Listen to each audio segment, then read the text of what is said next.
Tammy in Pennsylvania. Dr. Butler's here. Welcome. Hey, Tammy. Hey, it's real funny because I really don't really talk about my addiction, I call it, my past life, but growing up as a Jehovah's Witness kid, which is very interesting, is that I find that I have a lot in common with friends that I run into the ex-Amish and ex-brethren. The base of the religion started in those roots. So I have a lot in common with that because we're not taught to ask questions. We're supposed to follow orders, kind of. So, and they tell you to kind of research things, but not go to college. It's really interesting contradiction all the time. So, I find that I have more in common with people that we might consider repressed today than I do with other folks when I'm looking at my childhood history. So I found that interesting, and as well as that part you were talking about, the complex that they moved up to, I think it was Walk Hill, New York. The same thing. The Amish idea is, they got all this labor and they gave these people a little bit of money when they went to work for them for free as like mission work. And, so the dad in Amish life gets to be really rich if he has like 10 kids, because they go to work at 14. And then they leave the house when they're like 19, 20, 21 years old. And he's cooped all that money all that time. So same thing with them. They coop all that money. Yeah. Totally sharecropping. Thanks for sharing that. I'm glad you came. So what got you through it though? What turned you away, not away, or, when did you wake up?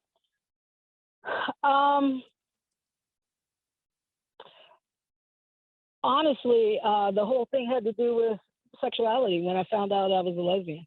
And that I was, again, much like them, in order to make that choice, I had never dated anybody, and I was in my late 20s, and I just said, I can't live my life like this, because if I would have come out, I would have been shunned and lost my family, lost all of that. So what do? I pretended like men, I date, and all that type of thing, but it just don't work out. So for life for me was to be an old maid, right? And it was like I wasn't going to do that, and so does your family do they shun you now? Or what's your relationship with them? The ones that aren't in the religion do not, but they still have that strong patriarchal white man idea about things. I actually did a whole bunch. I'm in the process of moving to the ministry, which is a hard thing to do when you're an out lesbian, but I'm actually in the process of doing that. And in my required readings, I found out a lot about a lot of things, and I feel that a lot of this is all European ideas and has nothing at all to do with Jesus Christ the man. So now that I've found that part of it out, it kind of has led me to also, kind of turn away from most stereotypical Christian religions because of the underlying hatred of people and not the spreading of Jesus' word, which was love. So I kind of turn away from a lot of traditional religions in that way. Can I ask you a question? For sharing. Okay. I was thinking about what she was saying. Who am I speaking to? That's Dr. Butler. Dr. Butler. One of the things you said was I missed the part at the beginning. Did you say that you were in a Christian religion that was sort of like Amish, or were you Jehovah's Witness? I was trying to figure out. Jehovah's Witness. Okay. Yeah. Then everything you say tracks. I have a whole bunch of friends now. Well, I ended up living in rural Pennsylvania, which has a high concentration. She was saying there was a parallel between her Jehovah's Witness experience and Amish. Tammy, thank you for sharing all of that. And I just want to get more callers, and we have very limited time, but thank you for sharing. I appreciate you. All of that, what you write about in your book, the roots of it. At the same time, though, we define ourselves a lot through those indoctrinated thoughts. And yes, we also justify our behavior. Even, you talked about the church and the sexual things, because you see that as a common thread, not just with Catholics or what you just were mentioning, but any kind of, cultish, Jim Jones had, I mean, you can go down the list because it's about power. It's always about power. It's really not about God or religion.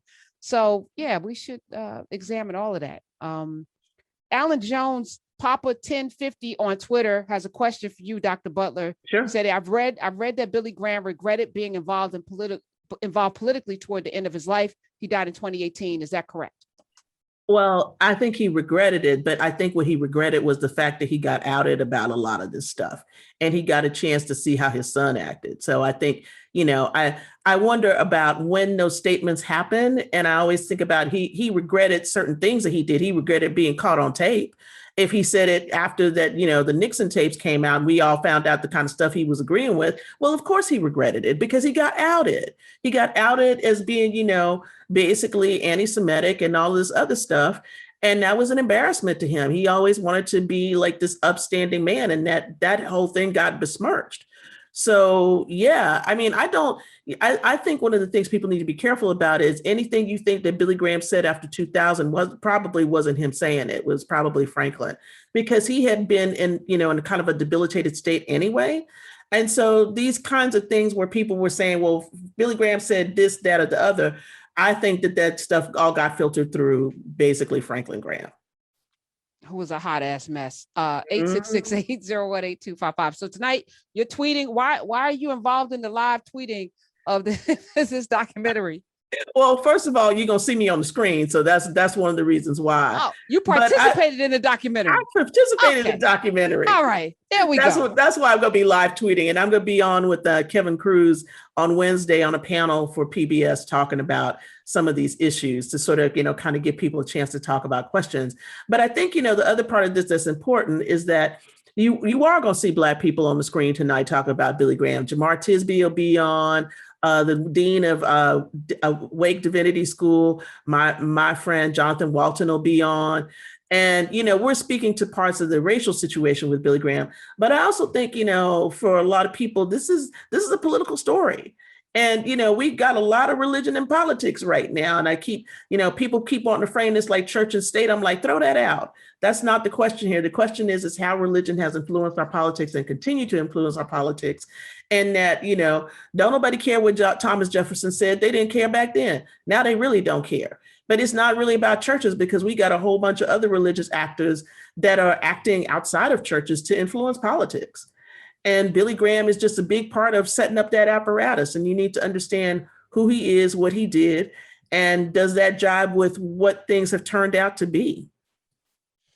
866-801-8255. Dr. Butler's here. You can follow her at Anthea Butler and see her tonight at 9 p.m. Eastern on PBS, American Experience. Billy Graham, American Experience. Let's go to Joyce in California. You're on. Welcome. Hi, good afternoon, Dr. Butler and Karen. I'm really enjoying this conversation. Thanks. So I wanted to make a comment about Billy Graham. I've always admired him, just not knowing. And then as I've started seeing Franklin Graham speak and the hatred he had, I said his father had to be a racist because he had to learn that at home. He was so hateful that I said his father had to be a racist. Mm-hmm. And then I think at the end of his life, I'm not for sure, but I heard that he apologized to the Black ministers for letting them get sprayed with water and not standing up and speaking. I don't know how true that is, but I heard that. But yeah, I don't really deal with any of those people. Franklin Graham, Ron Parks, none of them, Joe Osteen, all of them are full of shit as far as I'm concerned. And I don't listen. Like I thought Joe Osteen, I thought he was a nice person, but I'm not with any of them. Jimmy Swaggart, his son said, we need to go back to Africa. And I called his ministry and said, I'll go back to Africa when your daddy stopped buying hoes. Okay. All right, listen, Joyce, I'm not mad at you. I think the message here is not to put any man on a pedestal. Yeah. These guys are supposed to be servants. and they got, they're living a life of opulence, doing whatever the hell literally that they want. And, too many of us ignore and we don't hold them accountable, but they're just human beings who are supposed to serve, wash our feet, etc., etc. 866-801-8255. I'm not mad at her. Let's go to John in Virginia. Welcome. Hi, how are you? Good. Years ago, it was either on Oprah or Phil Donahue. There was some racist group on it. There was a woman spokesperson, of course, trying to justify the BS. And she said, Billy Graham believed in what we believed in at one time and such and such and such. And then I'm telling you, a week later, I'm in the grocery store checking out, and what was on the front page of the Enquirer? Billy Graham, I'm a separatist. Now, of course, the National Enquirer is always reliable, but I thought that was I thought there was a little bit more than a coincidence that after this thing, it's on the front page that Billy Graham is a separatist. And then later on, he admitted that and said that he was wrong for it.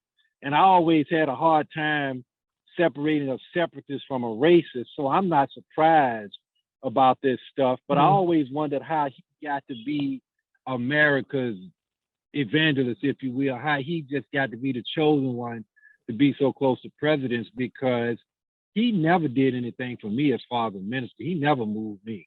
Yeah. You sound like you might have been like on a whole nother page about some other folks though. But let me say this really quick about Billy Graham. I mean, Billy Graham gets here because he just insinuated his way in. I mean, basically what you're going to see tonight, if you watch the special, is that the person who gives Billy Graham a big leg up is William Randolph Hearst. He said Puff Graham when Graham was doing his 1949 crusade, evangelistic crusade in Los Angeles, because Graham, he was just this, nice looking white guy, right? And I say nice looking because I think that is an important part of what's going on here, is that he's the white Anglo-Saxon male who looks a certain way, who looks very American, right? And so by William Randolph Hearst putting him out there, that paves the way for him in the 50s to do all this kind of stuff. But not all the presidents liked him. Truman did not like him. And you'll see that tonight. I won't give it away, but Truman basically said, never let that man in the White House again. But he goes on to sort of fix his way in there. And it's this interesting relationship that he has with Richard Nixon that goes on for years, that makes sure that has a proximity to power and to all of these presidents in different kinds of ways. He ends up being like, I don't know, maybe we could call him a person who is almost like the talisman. If you want to bring somebody out that everybody recognizes, if you're a president, you drag out Billy Graham, and Billy Graham is more than happy to be there because that gives him proximity to power. 866-801-8255. Last question before we go to break. Clyde, and welcome in our next guest, Clyde in North Carolina. And thank you, brother. Hey, Clyde. Hey, Karen. Thank you for taking my call. You're welcome. I'm calling because I have a question about, say, the financial impact of all the work that Billy Graham did. And in particular, we have this image that when our Black religious figures do work, some people portray them as going for the money grab.